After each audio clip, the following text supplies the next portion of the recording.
Good evening, everyone. I'm Andrew Ketstever. I'm the interim vice president here at OSU-Cascades. It's a real pleasure to have you all here with us tonight. Welcome to Oregon State University Cascades, both to those of us in person here in Edward J. Ray Hall. This is our new sustainable building made of cross-laminated timber. It's a fascinating building. If you have a chance to look around, please do so.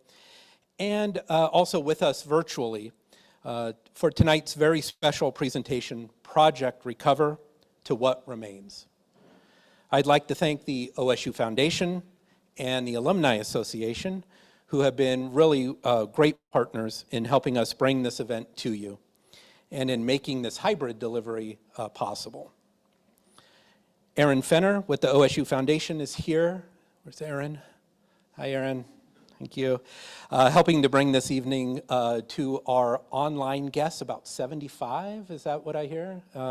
So really great to have you all here. We would also like to thank Jesus Renko with the OSU Foundation and Tori Campbell with the Alumni Association for their leadership and collaboration. We are really pleased to be able to bring this event to you tonight, making our shared recognition of Veterans Day next week even that much more meaningful. Here at OSU Cascades, we have about 5% of our student population who are former active duty veterans and students receiving veteran-dependent benefits. For myself, while serving as a Department of Defense civilian out at Edwards Air Force Base in California, I saw firsthand the impact of deployments on my active duty friends and colleagues in the aftermath of 9/11. I lost a dear colleague at the Pentagon that day. I also saw the effects of deployments on friends and colleagues who were active duty throughout my time at the Air Force Academy. Leaving family behind is difficult. I can only imagine what that's like.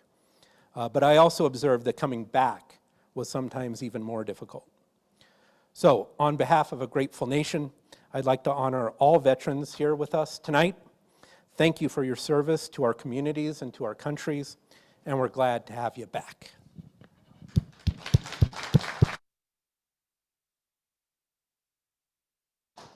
Now, it's my pleasure to introduce your co-host, Diego Vargas, who will in turn introduce our very special guest tonight before they both embark on what's to be a fascinating discussion, followed by audience Q&A. Diego Vargas is a Central Oregonian. He grew up in Prineville. Diego joined the U.S. Marine Corps at 19 and served for 4 years as a light armored crewman. He was stationed at 29 Palms Marine Corps out in the desert in Southern California. We share that in common. We love the desert, don't we? With the 3rd Light Armored Reconnaissance Battalion, part of the 1st Marine Division. He led fellow Marines as a section leader and vehicle commander. He concluded active duty with the rank of sergeant.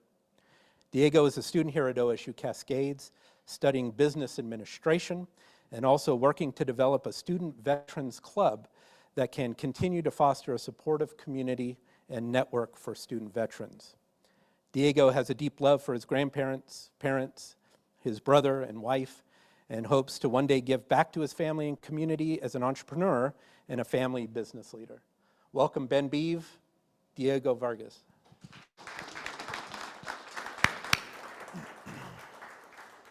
Thank you, definitely appreciate it. And again, thank you all for coming.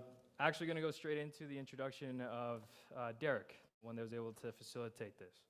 So Derek is president and CEO of Project Recover, a collaborative effort to enlist 21st century science and technology in a quest to find and repatriate Americans missing in action since World War II, in order to provide recognition and closure for families and the nation. Derek served for 23 years in the United States Marine Corps as well, RA, and F-18 fighter jet weapons system officer. He deployed for Operation Southern Watch and Operation Iraqi Freedom. He also deployed to Afghanistan during Operation Enduring Freedom, and he retired from the Marine Corps in 2014 as a major. Derek's academic research and his post-military career have focused on connecting veterans with college opportunities. He began as Project Recover team member in 2004 and spent 5 years on the board of directors before being appointed as president and CEO. And also, he is an alum of OSU and a proud Beaver. Derek earned a master's degree in higher education, leadership, and a PhD in leadership studies from the University of San Diego. He and his family live here in Bend, so I think we can call him a local Bend Beav now. Please welcome Derek Abbey. Thanks, brother. Yeah, go ahead. All right. So we appreciate you coming. We're gonna have to hold all of the questions pretty much to the end of the event, just so we can get through the clips and some other questions we might have. Those of you online, please feel free to send your questions, and we'll get to them as well throughout the event. So, to start, what is Project Recover? Well, I'll start by just saying thanks so much for having me here, Vice President Ketstever, OSU Foundation, OSU Alumni Association. It's absolutely special for me to be on Oregon State University campus. This one didn't exist when I was a student, but it's awesome to be in Bend and have Oregon State so close and watch it continue to grow. It's a bit surreal for me to be here, but it's an absolute pleasure. And to share the stage with a fellow Marine, I mean, I couldn't have fathomed this when I started my adventures at Oregon State. So this is very, very special to me. So thank you so much. Project Recover. You kind of summed it up a little bit with the introduction, but we are a small nonprofit that's been around in some capacity now for close to 3 decades. Started off as an individual effort, searching for Americans missing in action in the small nation of Palau in the South Pacific, and then grew into a group which was originally called the Bent Project and was self-funded. We would do 1 mission a year, every year, searching the jungles and waters of Palau, looking for Americans that were missing from World War II there, to include members of my squadron that flew there during World War II. And then we grew as a nonprofit, grew our protocols beyond just a machete in the jungle and basic scuba diving underwater to some of the most advanced technologies out there in our partnerships with the Scripps Institution of Oceanography, the University of Delaware, searching the waters around the world and land around the world to find these service members that are still missing. There's still more than 80,000 Americans still missing in action, and we're doing everything that we can to get that number as close to 0 as possible. Yeah. We're no longer doing just 1 mission a year. We're doing multiple missions a year, every year around the world. We've been to more than 20 countries now, and we keep on going deeper in the water, and it seems further into the jungle, but continue to have success and create a positive impact, across the community, and keeping the promise that we make to our service members when they swear an oath to the Constitution that we'll do everything that we can to bring them home should they fall in battle. And that promise doesn't have an expiration date, so that's the work that we do. Yeah. That doesn't sound like a small group at all. It sounds like a small group of people, but a big mission in general. So very, very big mission. I've been a part of fighter squadrons. I've been in special operations teams, but this is one of the teams that I've most proud to be a part of. It's completely selfless individuals that bring an incredible amount of talent and expertise and dedication to a mission that is beyond themselves. We do have some Gold Star family members on our team. Because we've made an impact on their family, they saw this as a way to give back, and they came to us and asked to be a member of our organization. But we're not necessarily MIA family members. We're just people that are dedicated to this promise, and some of us have a military background, a lot of us do, but not everybody does, and so I'm just a very dedicated group of people that like to give back. Definitely. Awesome. Thank you. And what is the OSU connection? Well, you hit it. I started my education in 1995 at the Corvallis campus and studied history, got a couple of degrees in history at Oregon State. And I was raised by a single mom that didn't graduate high school, and so education for me was incredibly, it represented success. Mm-hmm. And so when I had that opportunity to, start my education at Oregon State, I really adopted the identity, everything that it means to be a Beaver. I am still very much a Beaver, and proud Bend Beaver now. Thank you. I'm like, Yeah. happy. Yeah. And it's awesome to be back in Oregon and living here and having the opportunity to continue to grow the relationship with the university. But I'm not the only member of our organization that is an Oregon State alumni. Dr. Michaela Johnston is also an alumni. Him and I went to college together. I was in the Marine Corps and he was in the Navy. We don't hold that against him. Actually, he is still in the Navy. We were both in parallel commissioning programs. He was commissioned in the Navy. I was commissioned in the Marine Corps, both prior enlisted guys. He ended up going on to become a dive medical officer. And about 10 years after we graduated, he reached out to me and said, "Hey, what are you doing with this MIA stuff, and can I be a part of it?" Yeah. And looking at his expertise, it was absolutely you can be a part of it. And so he came over, and he's a proud member of Project Recovery. He's contributed an incredible amount, expanded our capabilities. The funny thing is I'm originally from Washington, and I live in Bend. He's originally from Bend, and he's based in Washington. And so we were trying to have him here tonight, but he's on a submarine, and apparently that keeps you from getting to the mountains. Yeah, And definitely. so- It's but definitely we barrier. have a strong Oregon State connection, and it continues to grow with events like tonight. Awesome. Well, that leads us actually straight into the videos. So, what is it like to find an MIA site? Well, I think it's best to give a little visual first, and then That maybe works. we can expand on that. Yeah, definitely. Yeah, and I hope some of you had a chance to see the film. To What Remains is a documentary that was done on our work, and it highlights, obviously, the work that we do in the jungles and waters around the world, specifically in the movie in Palau. But the thing that we're most proud of, really, is that it highlights the impact that this work has on families and the greater community across our nation. So, with Okay, that. let's go straight into the first clip.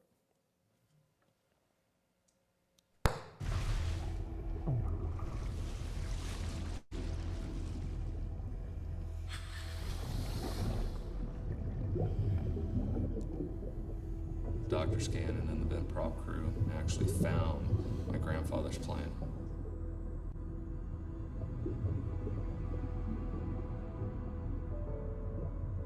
The first thing that I came across, it was an open parachute in the back of the airplane. And the shroud lines and were all tangled up in the wreckage. And I started pulling on the parachute, and the parachute was burnt. Somebody was struggling to get out and didn't make it. Our Palauan guy, Joe, stuck his hand in it. He brought out what he thought was a stick or a pipe or something, and I saw it, and I knew immediately it was a human tibia. And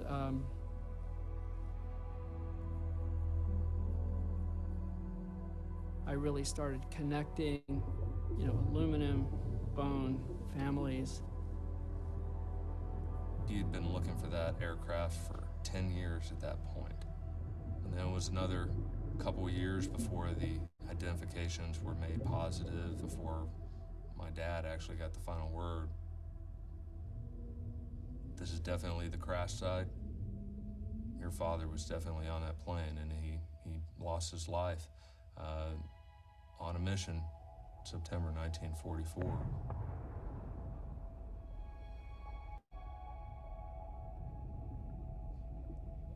What you see is what you get with Pat. He's determined to provide answers for people he doesn't know. And that's infectious. Yeah, we're on the water right now. We're over the B-24. Mr. Scanlon, he's kind of the tip of the spear when it's like, hey, no man left behind.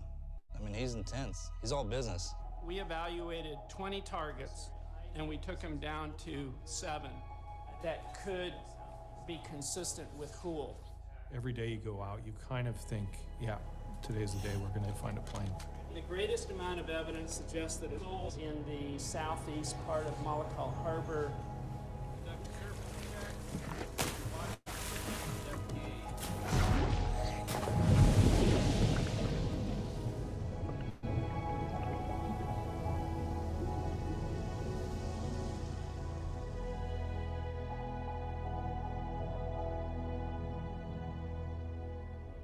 In the area that we're going into in Palau, it's a tricky place because there are many coral heads. Sometimes the visibility is really poor. You're going to be doing a lot of grid searches and searches along cliffs and around coral heads, with the sure knowledge that you're going to look in places where there's nothing. You're bound to have a lot of failure along the way. Failure is something you learn to live with. Scratch it up the list. Failure actually is a pathway to success if you can persevere. There were over 200 aircraft shot down in Palau in World War II. So where are they? That's the question. Where are they?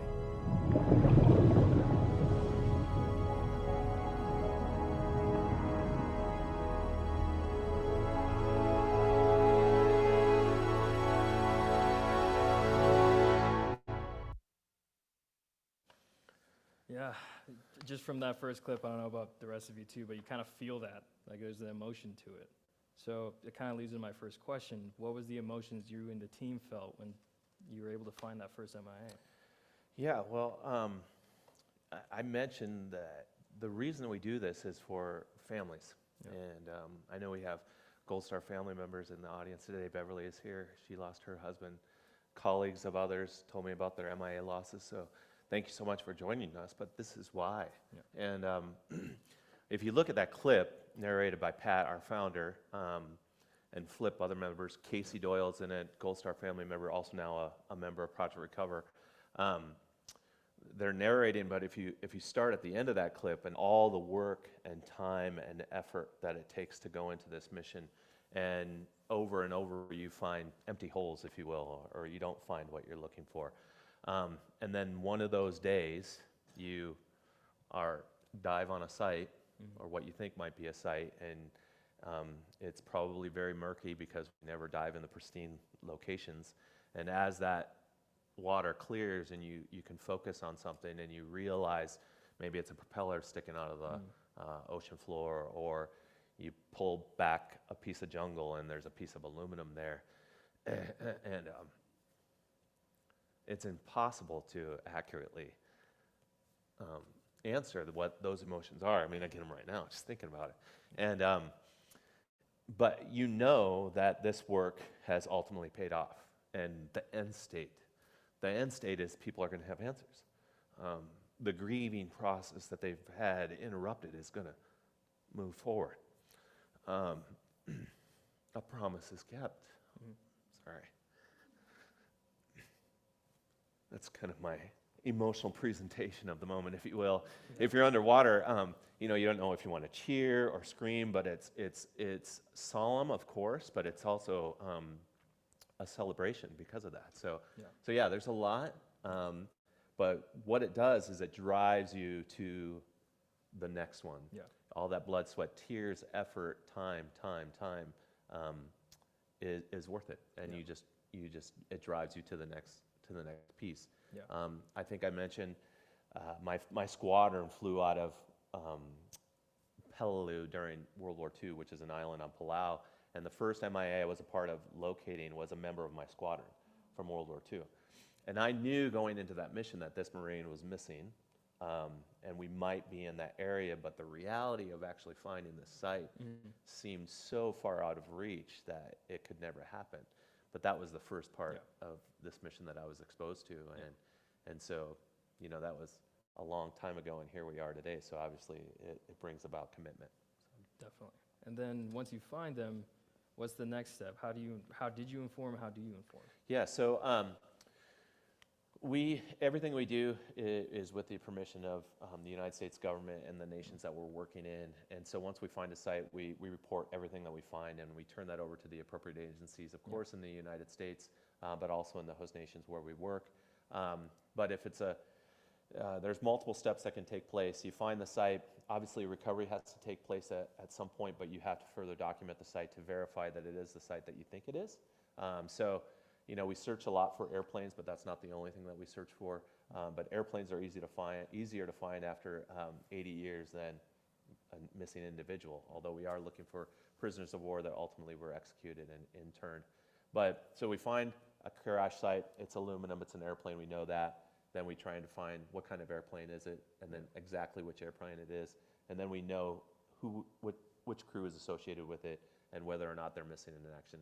Then we do a thorough documentation of that site and then plan a recovery around that. And we're an official partner of the Department of Defense. They did not have partners until 2015. And so in 2015, we were able to become an official partner. And now we can actually execute and have executed recovery missions both underwater and on land. And when we do that, we recover the osseous material, bones, and remains from those sites, as well as any artifacts that can be associated or help with the identification. So rings, watches, dog tags, life-saving gear, anything that could point to exactly who this person is.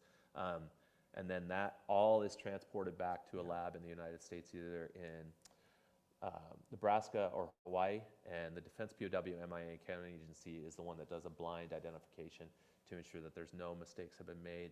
And then once that's done, it's as if the person had died the day before. The notification process is picked up from there. It's turned over to a casualty officer for that branch of service. They inform that family, and then they have the decision on how they want to memorialize their loved one.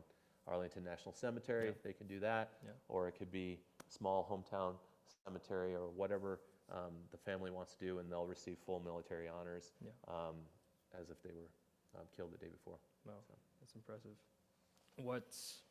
I know, like, it's being such a long time, what's the reactions? How do you pursue? Yes, the families, when we've had the notification, we've had the honor of notifying families that their loved one has been discovered. Typically, the first response is very skeptical.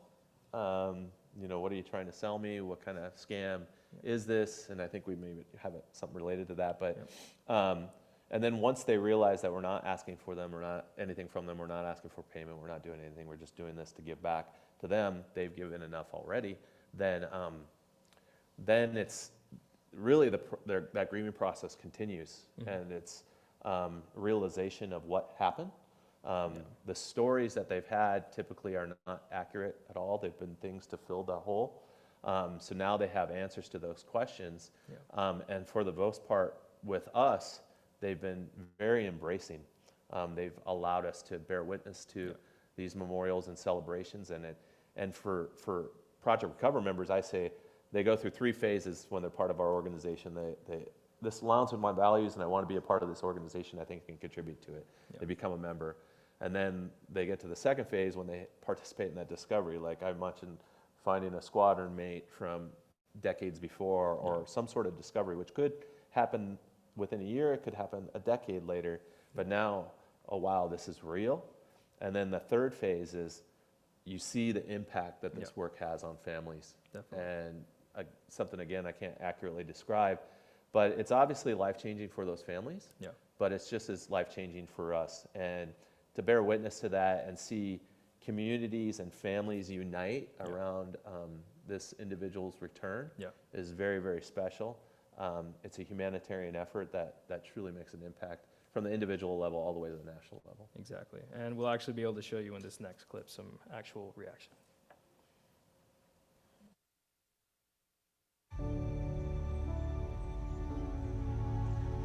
One day I got a call from Project Recover, and they had found my uncle's remains. And I thought to myself, what kind of a scam are you doing on me here? Then when Dad got the phone call, that's when Great Uncle Bill all of a sudden became real. Uncle Bill was the hero of the family, but they didn't talk about much. He was just my uncle who had crashed into the ocean over by the Philippines. We never talked about it because it was too painful for Grandma. She looked up to her older brother, and he didn't come home. I did not fully appreciate just how important it was for families to get closure. There's a sort of an intellectual side of me that said, oh, come on, it was 70 years ago. Surely they put this behind them. But an MIA family never, ever puts away the loss of somebody who hasn't been able to return home. Hi, Pat. I'm Bertie. This is Dennis. Dennis, pleasure to meet you. My pleasure.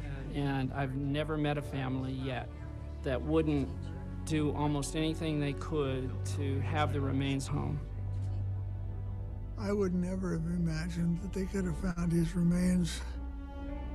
I mean, it seems to me like it would be looking for the smallest needle in the largest haystack of haystacks. That ocean's a big ocean. The ability to find a plane in 80 feet of water out in the middle of the ocean after 7 decades, it's truly unbelievable.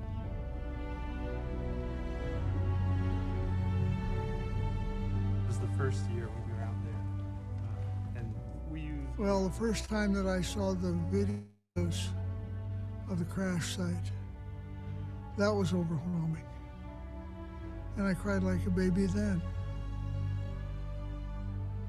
Because I cannot imagine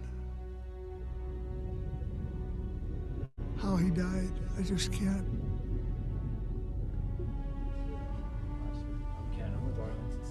Walking into that room at Arlington National Cemetery and seeing this very large group of people that flew in from all over the world to come and honor Great Uncle Bill. For me, you know, it's like talking to movie stars. I mean, honestly, these people are my heroes. So everybody in this room was involved and Oh, this is the most amazing. Every single person. Yeah. This has been the most amazing thing in my life, I think. These family members that are missing, we can't forget them. They're heroes. And it's important that we tell the story, even if it hurts, and keep telling the story. There's hope. It's real, it can happen. And it'll happen at the darndest time when you're not expecting it. Just out of the blue sky.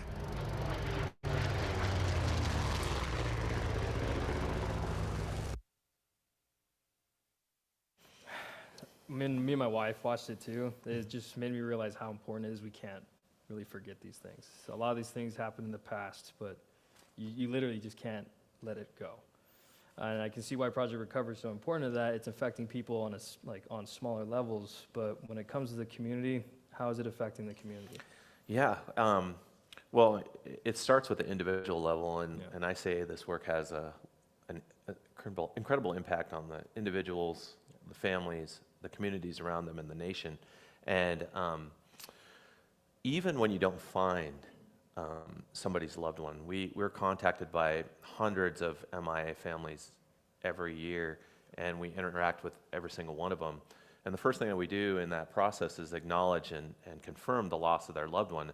And their loved one might have been lost for 70, 80 years, sometimes less, but we're the first people to ever do that. And even that helps with the process, because the loss of an MIA is different than somebody that's killed in action, or a loved one that's lost. When somebody dies, we memorialize them appropriately. We have our ceremony around that, and then there's a lot of role changing and things that happens when somebody's no longer in your life. But when an MIA is lost, that family holds on to hope, and that acknowledgement and confirmation doesn't necessarily happen, and role changing doesn't occur because the person might come home. And then those gaps are filled with stories, which are rarely accurate. And there's been cases where families have been divided based on different stories that both sides have made up. And then now you can provide answers to and complete those stories, and that process is allowed to move forward. The grieving process is allowed to move forward. Role changing can finally occur, and it's passed. That void is passed from generation to generation to generation. And so what we've witnessed at the individual level, when we make that promise to these service members and their families, who's tasked with keeping that promise? Fellow service members. And so each service member is impacted by this work, active duty and veteran, because we've been the ones that have been tasked with keeping that promise. And now that's kept. So it's healing and trust is built along those lines. We've talked about what happens to families in a positive way. But what we've been able to witness is when these families come together organically, around those families, the communities come together. And Lauren Chakasta, one of our contact writers, she's brilliant. She's pointed out that when a MIA is returned home, there's a second wave of impact. We know the freedoms that we live with every single day based on the sacrifices of those that have gone before us, and to include these MIAs, but when they're brought home, this unification occurs around that, and it's a second wave of impact from their loss, and it's completely positive. Yes. So those communities come together around this uniting event, and healing occurs around that. And then at the national level, the nation that made the promise is kept. And so trust is built with our nation. Yeah. And when you think about the future generations, it's important that we keep those promises, because if we keep on wanting our citizens to swear an oath to this Constitution and defend our borders, well, we need to keep our promises to them. So it's a unifying humanitarian effort and impact, and it's something that we're very proud of, and we think it's even more impactful these days with the divisive nature that we have in society. So Definitely. And that actually leads us to our next clip, obviously, for remembering.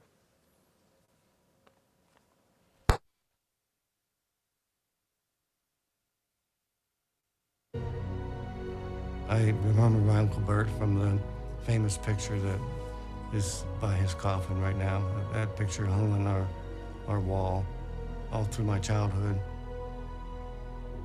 That picture inspired me to join the Navy.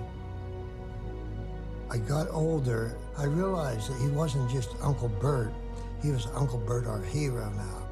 Now therefore be it resolved that we, the Commissioners of Cambria County, do hereby declare November 9, 2018 as Petty Officer Walter Mintus Day. One of the other things that has struck us is that it's not even a family event, it becomes a community event.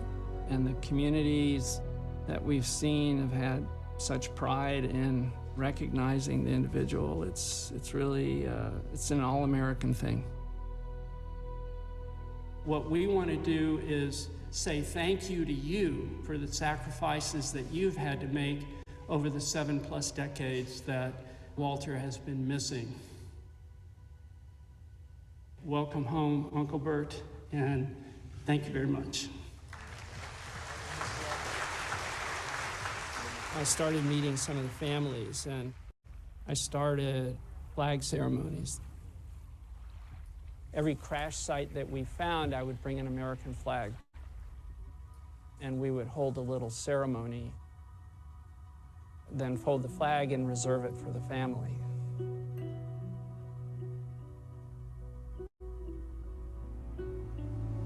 So it's my honor to be able to transfer the flag to you and your family. And here's the flag that was flown over Uncle's resting spot.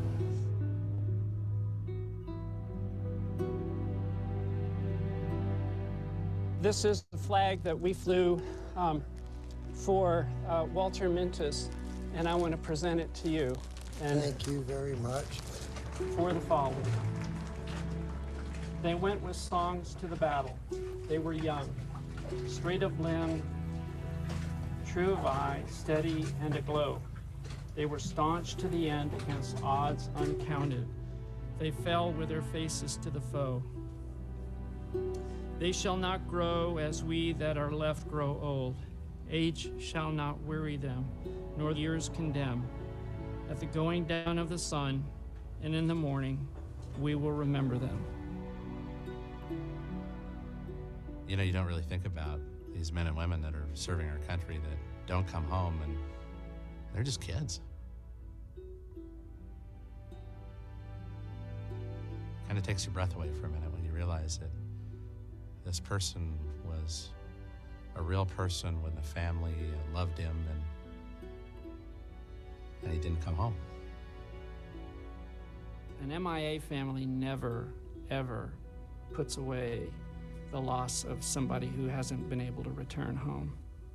I have never been in a home where there isn't a very special place for that family member.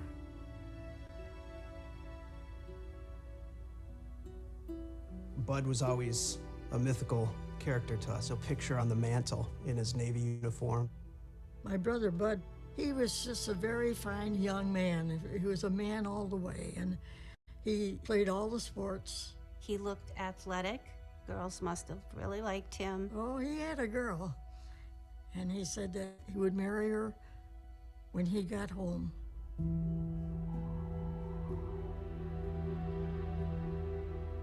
I grew up hearing about Junior and seeing pictures of him. He was friendly. He didn't know a stranger, and he was a good-looking kid. Girls all liked him. He seemed like a really fun-loving character, somebody that I wish we would have had a chance to know. We all had hope that he would eventually make it back home.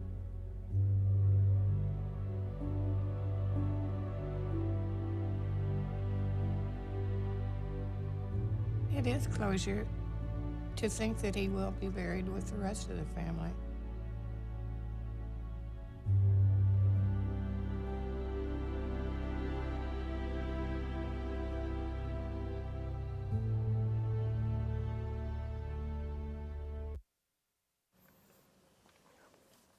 Thank you for the clip. I understand this obviously impacts some of the people here, and I'd like to open up to the audience. Do you have anything to share with us? Any questions? Anything that's on your mind? Well, just an observation. The Civic Theater is so unbelievably large. The proportion of MIA, water to jungle, what is that as far as? So the question was about the proportion of MIAs in the water versus land or losses. Yep. And there's a significant number more in the water. And I don't know what the exact ratio is. We do both terrestrial and water work, but we have discovered that we do a lot more in the water now, especially with the advancement of technology. And we're a unique organization that has advanced that technology with our partners and the protocols around searching underwater, documenting underwater, and then conducting underwater recoveries. Compared to when we started this work where we were just using basic scuba to get online and search, and 1 kilometer square, you could spend an entire month searching, where now, when this film was filmed in 2014-15 was the field work, we were excited to do 20 square kilometers. Now we're doing 5 times as much. The resolution of that when this was filmed was about 1 meter, and now we're down to 1 centimeter. And so I was just in Maine for a loss off the coast of Maine of a naval aviator, and we were looking at the imagery and we were seeing the lobster traps on the ocean floor, and not only the lobster traps but the lines that were holding them on the surface. And that's every mission we do, it kind of rolls over into other things, but now using that technology to find lost lobster and crab traps that are spread all over the coast that are still working as lobsters and crab traps.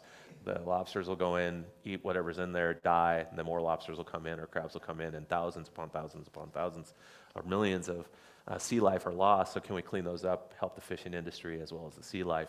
But now we're doing more area, we're going deeper. Same thing with recovery, so that continues to expand. Doing things today that I couldn't have fathomed that we'd be doing 5-10 years ago, and I just get excited about what we could possibly do in the next 5 to 10 years. Now compare that to the land. Believe it or not, technology underwater is growing a lot more rapidly than the stuff that we're doing on land. When we're I was in the jungle in April, in very, very dense jungle, and the GPS technology still wasn't keeping up. I was getting readings that were between 3 and 80 meters, and I can only see 2 meters, so the 80 meters doesn't help me at all in finding the site. So more work needs to be done in that. We've heard about things like LiDAR technology and other technologies that we can use to search through jungle canopy and things like that, but they're still not advanced enough to really advance this mission. So we're finding a lot more success in the water, and there's a lot of losses over that Pacific Ocean as you referenced. Looks like you actually answered a question from online as well. That was pretty much what Zach was going on. Do you have any idea how deep you can go, though? That's actually the other part. Yeah, so about a decade ago, we were going down around 100 feet, and that was pretty much the cutoff for recovery. And now we have found sites deeper than 1,000 feet, confirmed sites, and we're recovering below 100 feet now. That's moving slowly. We're working with the Navy on some deeper recovery operations, and we're also working with the Department of Defense to explore more use of robot technology and things like that to help with recovery. We're doing some environmental DNA work, so going down into the water column, taking samples, can we determine if there's actually people in this site? You know, so coming to places like Oregon State University where there's people, students working on this. These are you are the students we want to work with to come up with innovative ideas to expand this mission. And that's something that we are very, very proud of, is our innovation and ability to explore new ways of doing things. And then it's really exciting to see how those kind of ripple effects fan out and have positive impacts other places in the community. Awesome. Question right there. As your skills, your knowledge, and your technology have improved, have you gone back and researched areas that you've once searched before just to get a secondary look at it? Yeah, so we're starting to do that more for the reasons that I've outlined. It's like, hey, this was only a meter resolution, now we can do a centimeter, and we know this aircraft or these people are missing in this area, where could they be? Sometimes it takes that extra look. Sometimes it just takes going back and looking at it again. You saw the William Pennell loss here earlier, and we were using the most advanced technology at the time to search that, but it was that area was a bunch of coral heads. And so we searched it with side scan sonar, we dove points of interest, but in that case we had a number of blind spots that the sonar couldn't get to because of the robots couldn't swim there and the beams couldn't get, there were shadows and things. So we were investigating those with basic scuba, and that's when we found the William Pennell site. So it was a combination of technology driving us to the blind spots and then searching the blind spots. So even with the most advanced technologies, sometimes it's best just to have boots on the ground or fins in the water, whatever you want to say, and do the hard work. So. Yeah. Any other questions? Right here in the front. Historically, where do you get the data to even begin the search? Great. The question was about where does the data come from to begin the search, and we have a full-time historian on our team who's a PhD historian who is constantly combing the archives, building out these cases. We don't only search the archives for information, but that's where we start. When we started this work, we were doing a lot of interviews with World War II veterans, and unfortunately there's fewer and fewer of them around to interview, but we've documented a lot of those interviews, as well as elders in these nations where we work. And we continue to do interviews with hunters, fishermen, things like that, everything possible to build out a case. When a family reaches out to us, we accept any and all information that they have, and we encourage them, hey, if there's a trunk in your basement or in your attic, take a look at it. If there's a journal of anything, we'd like to read through that. And so we build out those cases and add information to each one of them as it presents itself. And currently our database holds about 700 cases associated with more than 3,000 missing Americans. And that's actionable information. That's not last seen heading west over the Pacific, which is just kind of like, we can't really do anything with that. That's information enough that we could probably step out the door and start taking action on some of these cases. And then we'll prioritize those cases on a regular basis. We'll take about the top 10% and we'll score them, if you will, or prioritize them based on highest likelihood of success, access to the area, resources available, and execute missions around that. Additionally, we do what we call campaigning. So we'll pick an area like Palau or Chuuk or Italy, other places, Croatia, where there's a number of losses, and we can go back multiple times or chain missions together. And what we've found is the host nations, we have to do this work with their approval. But once they realize that we're not searching for treasure or things like that, that we're searching for people, there's very quickly a values overlap, and it becomes their mission. And they participate and support it very fully. And what I've witnessed is when I've talked about the healing that occurs on the individual, family, community, national level in the United States, that impact is paralleled in the host nation as well. These are the war-torn nations. We're all working on healing the wounds of war, but this work actually has an impact on that, and it's really important. So yeah, we're constantly doing research. We're constantly asking people to reach out to us, asking permission to access any and every corner of an archive, and we're just adding that to our database and then making decisions from there. We'll go online real quick, and then I'll go straight to you so you get the mic. So we got one from Marcia. So one of the goals of this mission is to return remains home to the family. In the film, one of the survivors requests that his remains go to Palau. I'm wondering what that means, says, and if you have any thoughts on that, and how many have been found and repatriated. So the first part of that, if you've had a chance to watch the film, you'll know the story of Billy Cantrell. If you haven't had a chance to watch the film, you should have a link. Please check it out and watch the whole thing. But in the film, Billy Cantrell was a Marine aviator from World War II who flew out of Peleliu, and we built an incredible relationship with Billy, who's very supportive of our mission. And after he passed away, he asked to be returned to Palau. He asked that his ashes be returned to Palau, and we were able to participate in that ceremony and spread his ashes over Orange Beach on Peleliu. His family got to be there and witness it, but it was a very, very special moment. It's the only time that we've had that opportunity to do that. We have had veterans go back with us multiple times on these missions. R.V. Bergen is another veteran in the film who landed on the beach in Peleliu and came back when he was 94 and walked us through that battle site. It was absolutely incredible, but it's special for each and every one of us to have a relationship with those veterans. As far as the numbers associated with our work, we have located and documented sites associated with more than 200 missing Americans. And I'm very happy that that number continues to grow in a positive way.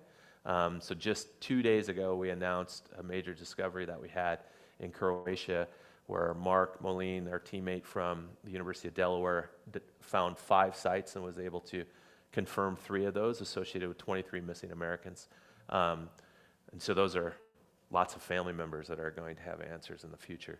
We still need to determine the 2 other sites and who they're associated with. But of that 200, 70 have been declared buried at sea by the United States Navy, meaning that they are located, they know where they're at, naval tradition is in place, and they don't expect them to be disturbed, so they're going to rest where they lay. 15 have been repatriated, and that number should be changing soon.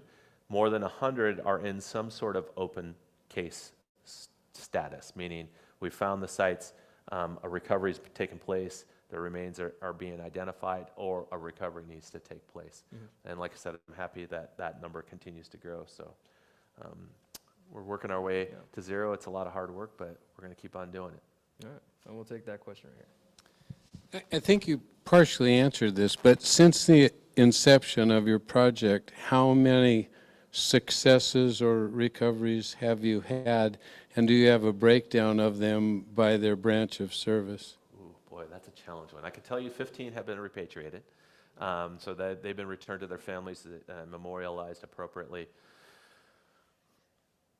Oh, let me think if I can think of the numbers.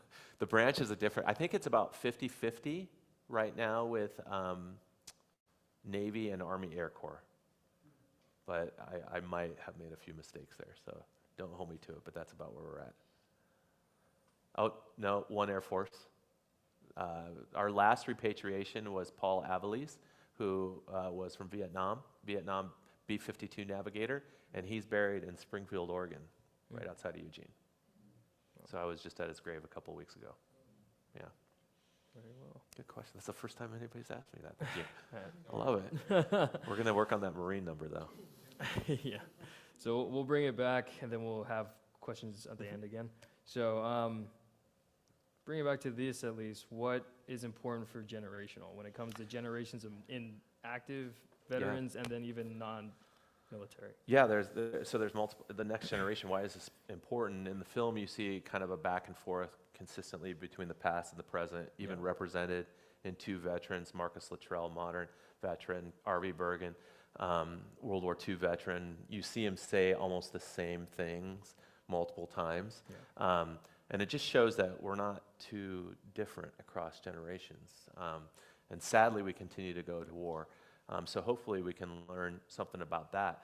But it's important to realize that the generations before us aren't so different. So can we learn from what they've done before? Yeah.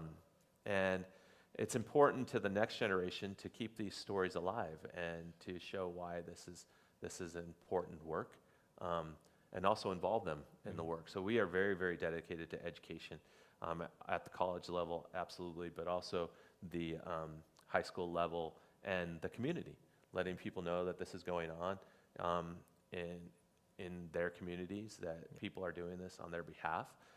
It means something to the family that we're not a Department of Defense organization, and that somebody's doing this work on their behalf, just as community members.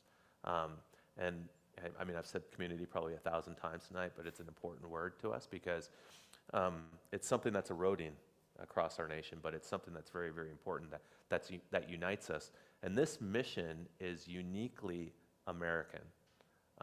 Other countries don't do this like we do. They don't have the same commitment. They don't make the same promises. But it's something that we take very, very seriously. And so I think it's important. I mentioned for our our future veterans, our future active duty, those that are going to toe the line and don the cloth of our nation and swear an oath to the Constitution. It's important that we keep our promises because we need that line of trust between us and the next generation, that they know that we're going to do what we can to take care of them. And that goes all the way should they fall in battle. So Definitely. And that actually leads us to our next clip.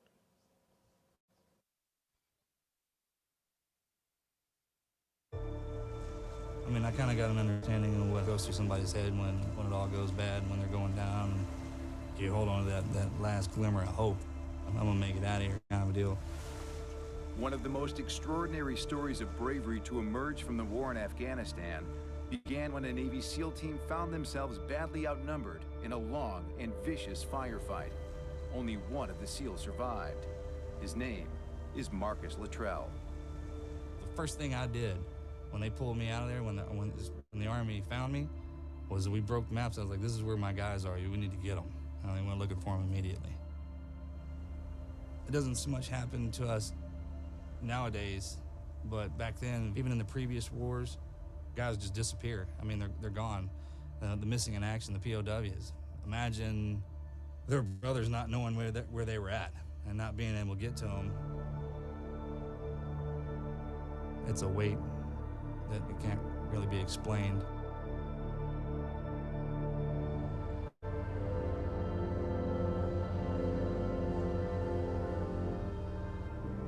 Most guys who have actually been in combat, who've seen combat, really seen it, you don't need to talk about it.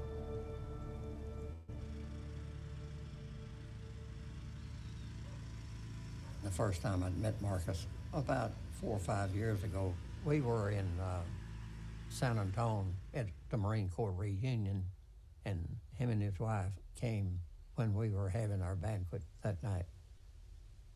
That was a privilege to see that and to listen to those guys talk. I just sat there and kept my mouth shut and let them do all the talking. I wrote about him in my book. We sat down and over lunch the first time, then I went up to the house. Pictures hung up on the walls of all his buddies and everybody who survived that whole ordeal. They took a group photo on the beach. They have a reunion every year, and I went to that and got to see some of those guys.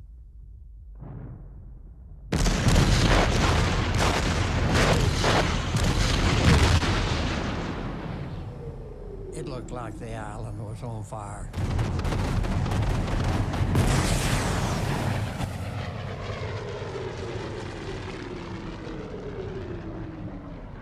We weren't saying anything. We knew we was walking into a death trap.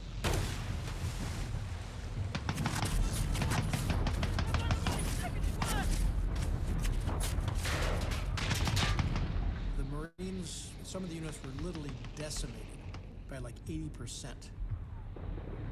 Dead and or wounded. All that shelling and strafing and bombing, I don't think they did much damage. The Japanese on that island were not on the island, they were in the island. There was over 500 caves. Battle of Peleliu was supposedly going to take maybe 3 days, but it in fact took almost 3 months.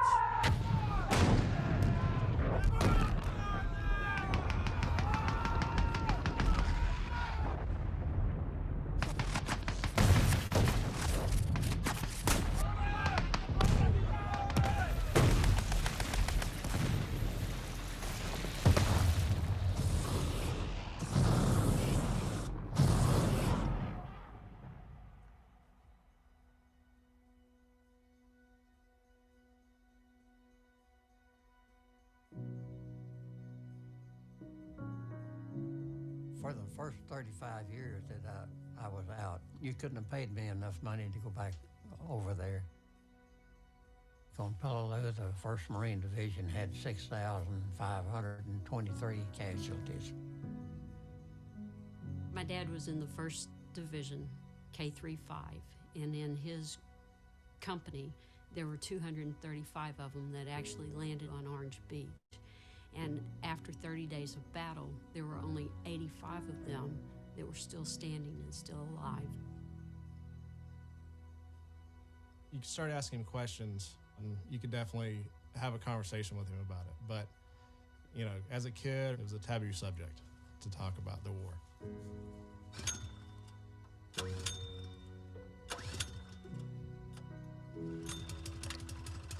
I like to adopt stuff from guys like that.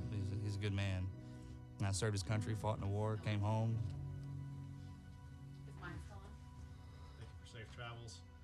Gave back to the community, loved his wife, has kids, and never looked back on it. Combat was combat, that's what that is, you know. I think the hardest thing that hit him was when his wife passed.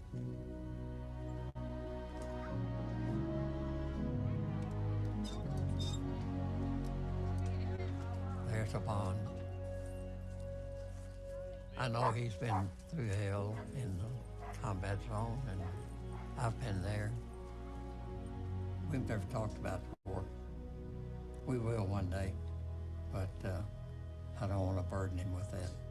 I figure if he wants to tell me, he'll tell me. If he wants to talk about it, I'll sit there and listen until he gets done, and no matter how long that is. But other than that, we just talk about everything else. Football, hunting, fishing, all that stuff.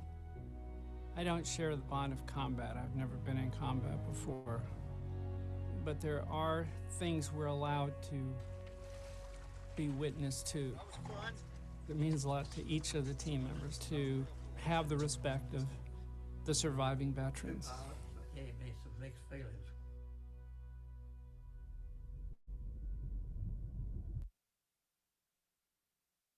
Very well. I can say for myself, being pretty lucky not joining the Marine Corps, but not having to be put in that situation. But how does a clip like that affect you? Well, I think RV and Marcus sum it up pretty well. I know there's several veterans in the audience that I really truly appreciate being here. I deployed to the combat zones multiple times. I have experienced being under fire and returning fire, and it is a bond across time, and there is a special bond across our military members, and combat reinforces that, or makes that even tighter. And it's very much an unspoken bond, as was mentioned. But I think it's important just to acknowledge that kind of what I said earlier is that we're not so different than the previous generations. We have the same feelings, we have the same emotions, we have the same fears, and everything else. And many times we have the same conversations, even though we think that they might be new. And so, no, it's just, I think that's a special point of the film, is this weaving between past and present, and that it's important that we pay attention to these previous stories, and they're a physical representation of that. And so. And obviously with that brotherhood and the connection as well, how has the growth been for Project Recover? The growth has been phenomenal. You know, I touched on it a bit. We continue to do this mission. We've proven the model that we have works, and it's a scalable model. So we went from 1 mission a year to multiple missions a year all over the world, and we proved that we can do that. And so our intention as we move into the coming years and emerge further from this pandemic is to continue to scale that model. We've shown and proved that we can work efficiently. Sadly, it's not a cheap mission, but we do it a little bit more efficiently than the Department of Defense sometimes, but I know that's not a shock to a lot of people. But it's important because time is not our friend. Each one of these sites is eroded by time and weather and everything else that impacts these sites, development of humans across the world, fishing, hunting, all sorts of different things impact them. And so time is not our friend, and we're just going to do what we can as quickly as we can to make sure that we can provide answers to as many families as possible and continue to heal from these conflicts in the ways that we should. Yeah, and that kind of next clip actually explains a little bit of how that growth has been.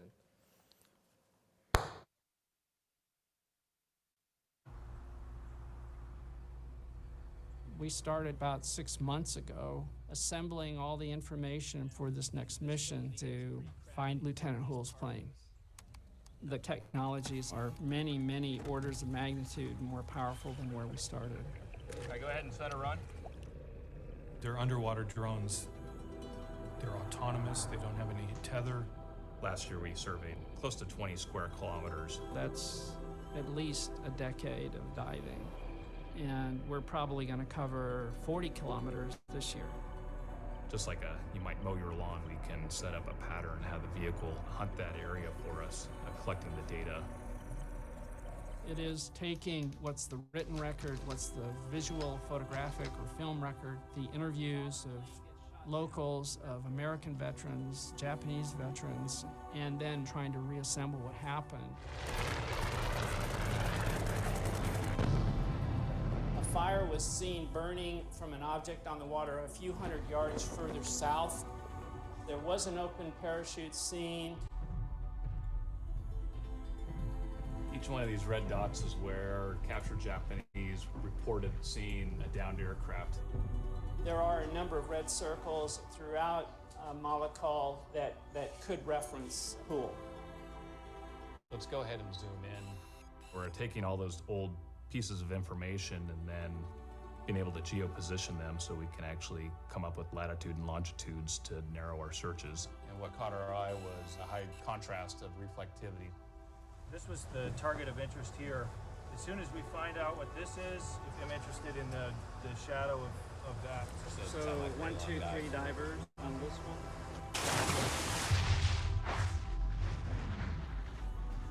You're looking for subtleties of things that happened 70 years ago where there's going to be silt or coral or some kind of overgrowth or something that's going to distort the shapes. You're looking for that one angle, that one curve that you know is not natural, and you hope you find it.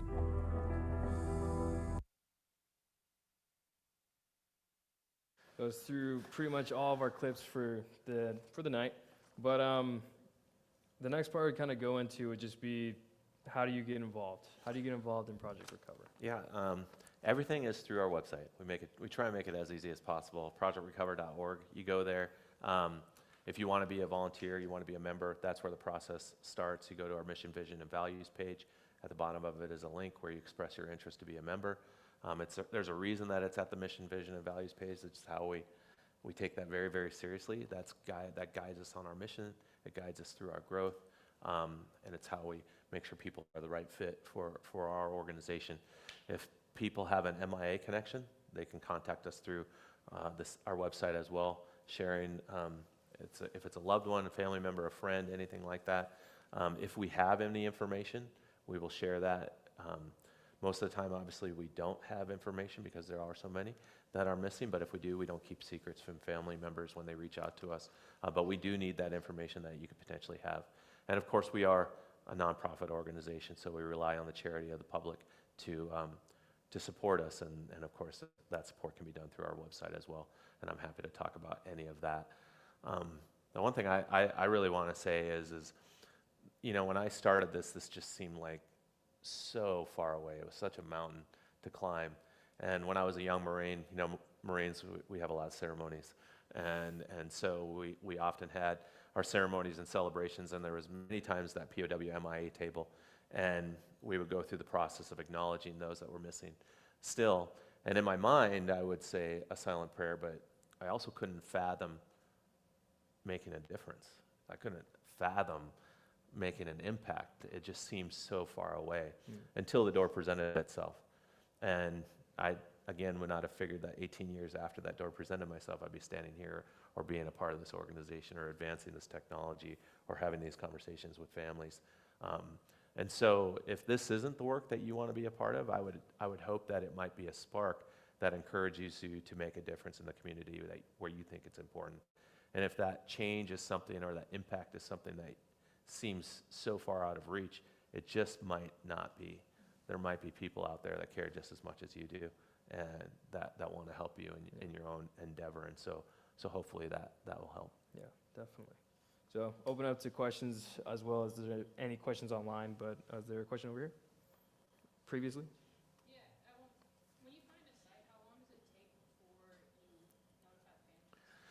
Yeah, so our relationship with families is parallel to the Department of Defense in the sense that we don't reach out to families early.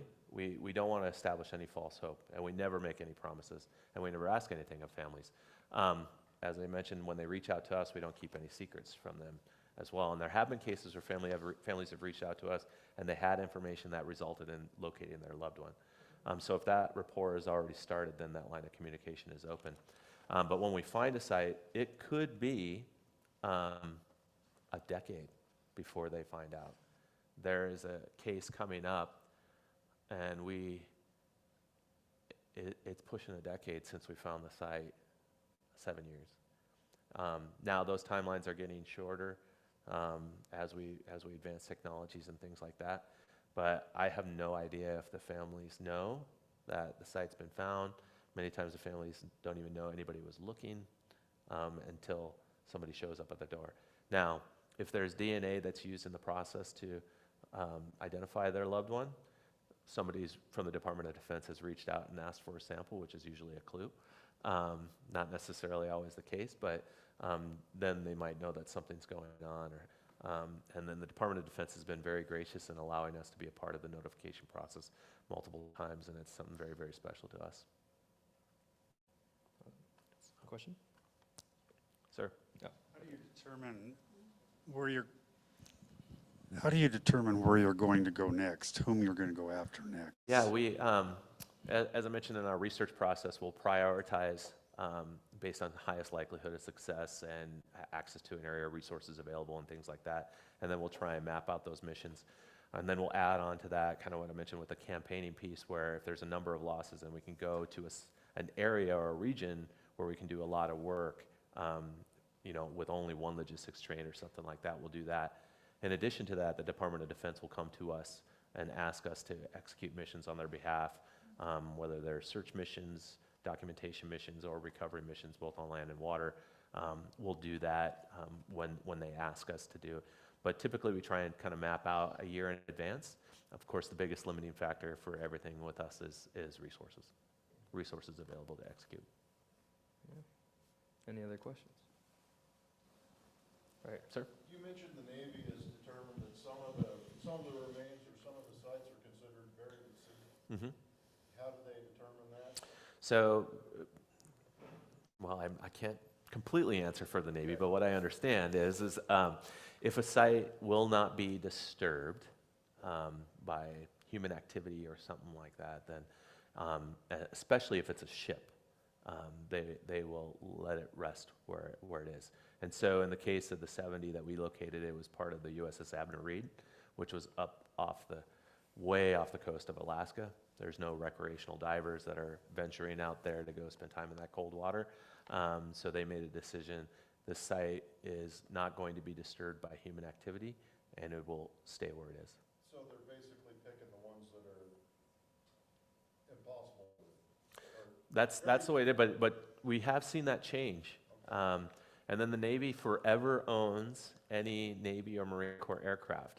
And so it's an interesting chicken and egg process where we have to have permission to touch a Navy or Marine Corps aircraft when we're searching for it, and then we find it, they don't know where it's at, and then we have to go back to them and say, can we document this site that we found that you didn't know about? But it's an interesting process. But the Navy forever owns Navy Marine Corps aircraft, and of course any ships too. One other thing, the video, and I think you said that Gold Star families hold on to that. And my wife is a Gold Star granddaughter. And we've got a place in our home for grandpa. Well, thank you to you and your family for the continued sacrifice made for all of us. Seriously. Any other questions? And I know we're coming up on a time boundary, but I am happy to stay as long as you want in the cold parking lot when they kick us out. So, but I just want to really express my gratitude for having me here this evening. I know you had some closeout stuff. Did you want? No, I mean, other than the fact of, honestly, it's been like an honor. It is an honor to have veterans and all these other people, especially in the community, to be here. This is a massive impact. Yeah. And a lot of people don't even know about it, which is actually incredible. They're able to have that surprise, and like you said, it impacts you extremely deeply. Generationally, I didn't understand what it was like growing up. Obviously, you knew veterans and stuff like that, but once I got in, I understood it a lot more once I got out, even without the combat orientation and stuff like that. All of your brothers and sisters, so, and also the ones in the past, of course. And we are coming up on Veterans Day. It is Yes. Veterans Day season, and Yeah. so it's very special for me to be here at the university during this special time of year. Yeah. It's very special for us as Project Recover Yeah. to acknowledge, our gratitude for our military, those that continue to serve, but those that have donned the cloth of our nation. We are very grateful for what we have, and so I know there's many of you that are here that have served, and from all of us at Project Recover, we thank you for your service and your commitment to our nation. It does not go unnoticed. And of course, to the Marines, we got a birthday on the horizon, so happy birthday, Marines. Couldn't say it any better. Any other questions before we decide to end it? No? Very well. Happy Veterans Day, and thank you. Thank you. Good work, buddy. Well done, sir. Thank you. All right. Sorry, I kept on getting ahead of you on that. I like